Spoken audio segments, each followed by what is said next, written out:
what's up, guys? This is Confessions of a Doctorholic with Hafsa Slayman, and we've got Dr. Gleeton back, and we are continuing on with her journey. But before that, I have an interesting question from someone on the gram. What happens if you pass but you're not thrilled with your score?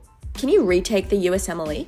Well, I think the first thing to do is to congratulate yourself that you passed this very difficult exam. Yeah, that's a huge step. It means so much that you did this. It's a culmination of your life at this moment, honestly.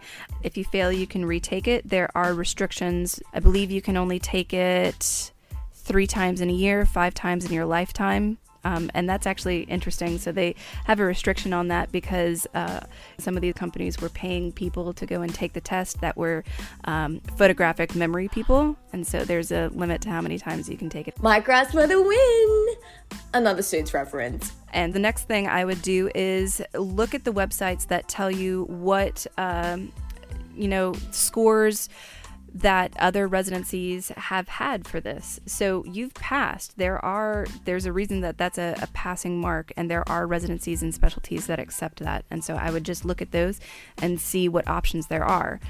And here's another thing. So with our program, we can do the USMLE. So maybe look at some other countries in the world. So maybe look into going to the UK. Like, I don't want anyone to come out of this going like, oh my God, this is so stressful. If you're listening to this, take a chill pill, get some coffee, relax. There's always light at the end of the tunnel, and there's so many other options out there. So you could potentially sit the situational judgment test, which is basically like an aptitude test to go into the UK, and you can do internship in the UK and go through that. So it's definitely not the end of the world. I know for every country there's like different medical exams that you can do to get into, so look at all the different countries, look at different admission requirements. It's not the end of the world, so if you're still hell-bent on a specialty, look at other countries that have really good programs and maybe go for it. I would definitely emphasize that you want to focus on the positives, on what you've done and how much you've done to get where you are, and there are many other things out there for you to do. Hashtag mental health awareness. Yay! Let's get back to your journey. The steps have numbers because it doesn't end as one. What are the rest of the steps about? So step 2 is just a continuation of step 1. We kind of mentioned that it's just more case-based. It's got a little bit more information for you instead of just being a straight memorization exam. You have to really think through cases and try and get to a diagnosis and maybe a little bit of a therapeutic treatment plan. And then you take step 2 in 2 parts, actually. So there's a CK and CS, clinical knowledge and clinical skills. Clinical knowledge is another 8-hour-long test that you have to study for. Typically, people don't study quite as much as they study for step 1 for it. You can probably get away with only like 5 or 6 months of studying instead of like 8 to 12 months of studying. Beautiful. So definitely not something to ignore, but it's not as quote unquote difficult. And it is not generally as weighed as heavily whenever people consider programs. Step 1 is really the kind of bar that people kind of set. And then there's 2 portions. The clinical skills portion is more like an OSCE, which is a standardized patient type exam. And how long is this exam? It is a full day. We saw, I think, 16 patients. There are only 4 testing sites in the world. There's 4 locations only, and you have to fly there because it's a specialized center with those standardized patients. That would make it quite expensive, I guess. It does make it the most expensive exam because you are going to have to pay for a hotel room at least one of those nights. All right, so after sitting these exams, what happened? What was your journey like? All right, so I sat the exams, and then I went through the 4th year of medical school, which is generally much easier than the rest of medical school. Can't wait! After you do all the interviewing and all of that. And then you get stressed out again whenever the match season comes around. So then March 15th comes around, and you get to open an envelope with your family that tells you where you're going for the next whatever amount of time. Is this like the baby reveal parties where you get blue or... I want one of those parties. Hey, it can be stressful getting a boy or a girl. You decide what outfits to buy and which color.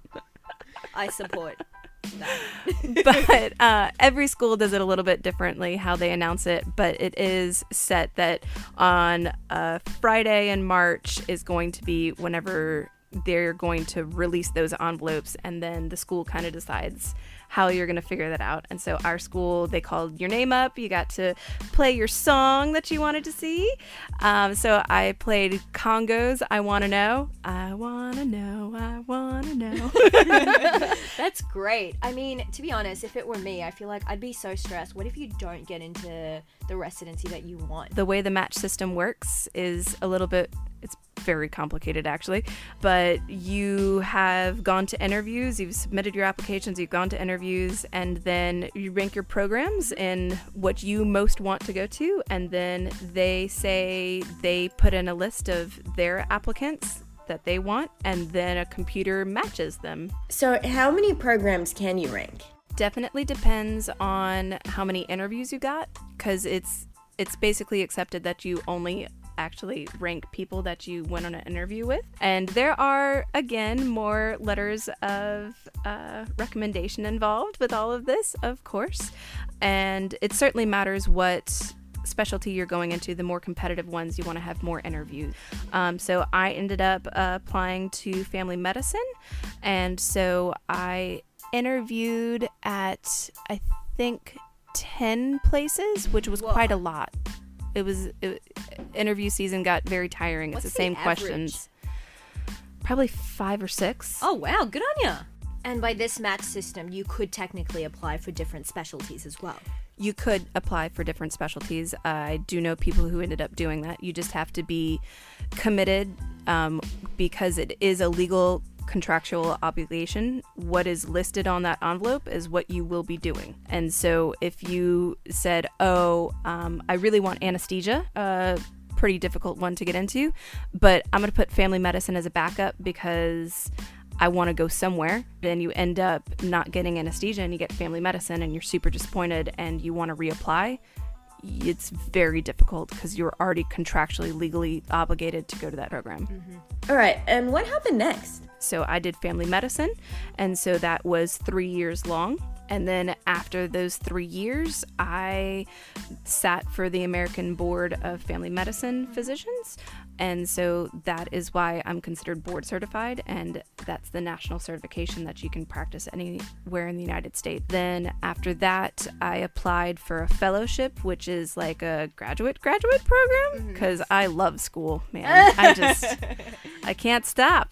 And so I am a global health fellow at the University of South Carolina, and I'm also getting a master's in public health because, again, I just love school. Amazing. Thank you so much for being here today. Can I give one last shout out? Okay. This is a great resource. It's called Online MedEd.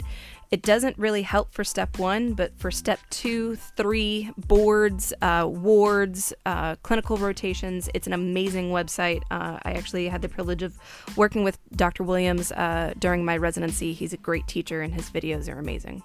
Online MedEd. All right, thanks again for all those questions. Guys, if you have any more questions, feel free to send them through.